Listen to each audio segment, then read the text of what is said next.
School Integration, The Dream and the Struggle for Education Equality by Megan Rogers and Cynthia Hall. May we begin? The year is 1923, and two little girls, one African American, the other white, are going to separate preschools in separate neighborhoods, sharing toys with separate friends. Neither of these girls will have the opportunity to get to know each other, or even share a smile for most of their lives. Decades later, this will be an entirely different story for most little girls of different races in the United States. All of that is true, but it took so much more to reshape the entire American society. In the 1950s and 60s, the right to an equal education was unconstitutionally denied to African Americans by those who had the responsibility and the power to protect all students. Civil rights leaders challenged segregated schooling systems and subpar learning conditions, knowing the risks that their efforts posed. Their passion for this cause outweighed the consequences, and it is the reason why students of all races may attend the schools of their choice today. You said it was civil rights leaders who changed American society, but you never said who these leaders were or where it all began. During slavery, education was withheld from slaves by their masters, but after slavery ended, the lack of a proper education did not. 55 years after 1896, when the Plessy versus Ferguson case established separate but equal in the United States, I, 16-year-old Negro Barbara Johns, knew that colored schools were far equivalent to white schools in Farmville, Virginia. In winter, the school was very cold. When it rained, we would get water through the ceiling, and sometimes we even had to raise our umbrellas to keep the water off of our heads. It was a very difficult setting for trying to learn. Joan Johns, sister of Barbara Johns. Learning in that environment was a struggle, even with proper materials. Our high school has the absence of a cafeteria, gymnasium, teacher restrooms, infirmary, no running water, and has to put the overflowed students in tar-pit-roof buildings and a school bus. Joan, my schoolmates and I are going to march down to that county courthouse on April 23rd and show those federal officials that we are fed up with these insufficient schools. Barbara, what you're doing is going to have severe consequences. My passion to make a change drowns any fear. Consequences arrived when the Ku Klux Klan group burned a cross on Barbara's front lawn. However, Barbara's challenge to the status quo was definitely a worthy sacrifice. In May of 1951, the Davis versus County School Board of Prince Edward County case was filed by the NAACP in federal court. 5 cases, including Barbara's, would become part of the Brown versus Board of Education case. Though only 5 cases were included in BVB, the federal courts would hear over 200 desegregation hearings between 1955 and 1960.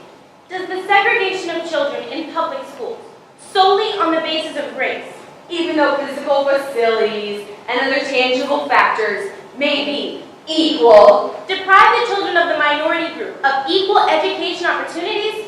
We believe that it does, said Chief Justice Earl Warren, and finally, the federal government agreed. On May 17, 1954, the ruling in Plessy was unanimously overturned by the Supreme Court in Brown versus Board of Education, declaring the separation of schools inherently unequal and ordering lower courts to desegregate schools with all deliberate speed in Brown 2, 1955. Senator Lyndon B. Johnson, a supporter of the United States Constitution, was one of few Southern politicians in support of the decision. However, a handful were too eager to comply with this new law. My name is Elizabeth Beckford of Little Rock, Arkansas. At the age of only 15, I endured the most horrendous experience of my life. Elizabeth was one of 9 students to unsuccessfully integrate the all-white Central High School in Little Rock, Arkansas on September 4th, 1957. The Supreme Court's order meant nothing to Arkansas Governor Orville Faubus, who specifically ordered no Negroes in the building to Arkansas National Guardsmen. Governor Faubus said that he, too, would uphold the federal Constitution. He insisted, however, that the National Guard had been called out to prevent violence rather than to block the court order on integration. New York Times. The governor, who has the responsibility to protect a citizen's rights, directly denied Little Rock 9 and Elizabeth's basic right to an equal education. No one told me of the new meeting place, so I showed up to the campus without protection against an angry racist mob. After twice failing to enter the school, a surly crowd of segregationists followed me to a bus stop. Determined to verbally tear Elizabeth limb from limb, they shouted, "Go home! Go home! Get out of here! Lynch her! Lynch her! You never finished school of your own! Throw her out!" My first tears fell while sitting on the bus stop bench. "Don't let them see you cry," white reporter Benjamin Fine whispered to me until I was escorted home.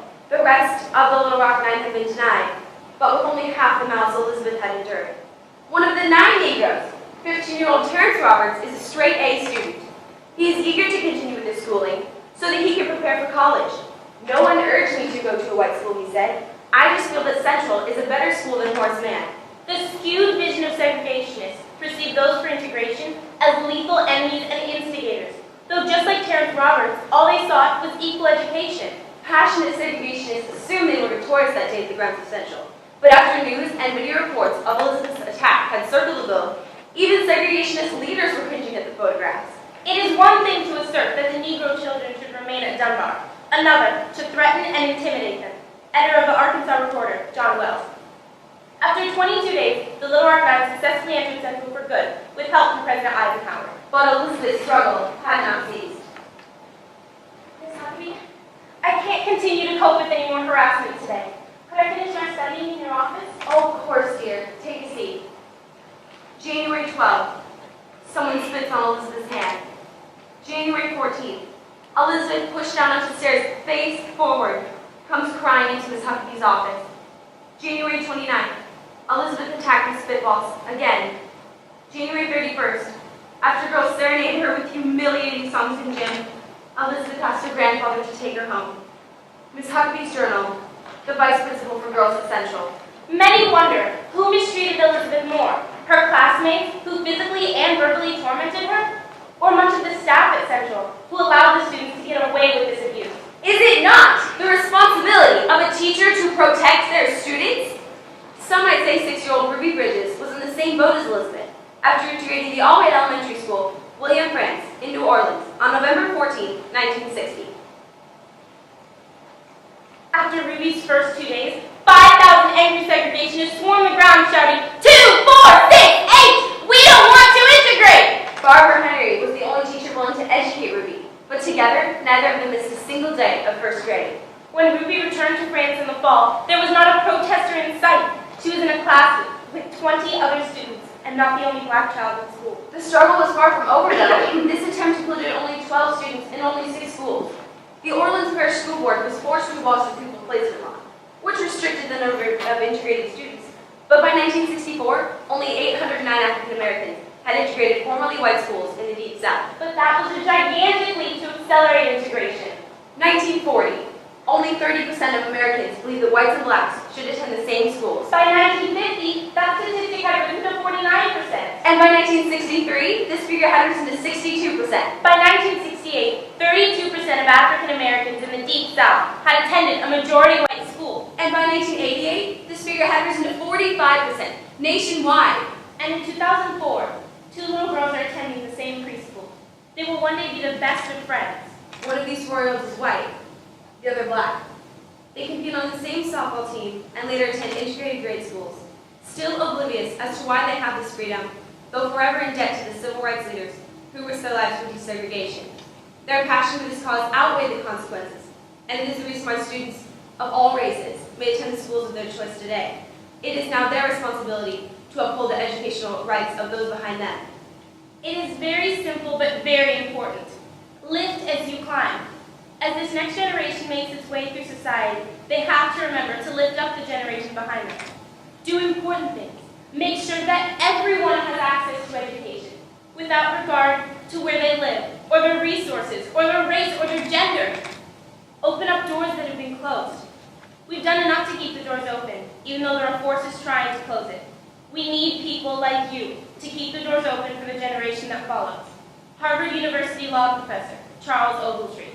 Why be racist when we all bleed the same color? Why judge when we haven't even got to know each other? Discrimination does nothing but set us back. The world is more colorful when it is not only white and black. Anonymous.